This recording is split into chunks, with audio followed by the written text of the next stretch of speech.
Дарагія мае землякі, шаноўныя сябры, людзі добрыя, сардэчна віншую вас з 1 маем, з вялікім святам вясны і працы. Я, простая беларуская сялянка Матрона Маркевіч, ад чыстага сэрца жадаю ўсім вам здароўя моцнага, шчасця светлага і дабра ў кожную хату. Жывіце шчасліва, працуйце дружна, і няхай наша беларуская зямля будзе багатая і прыгожая.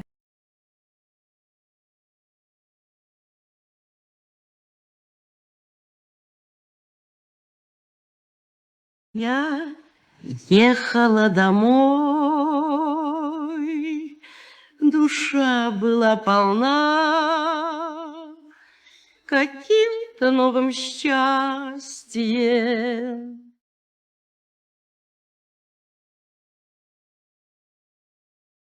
Дорогие мои люди, мои родные богушевцы, в этот светлый майский день сердце мое летит к вам, на нашу общую колыбель, в те края, где шумят родные леса и зеркально блестят наши озера. 1 май – это ведь не просто красная дата в календаре.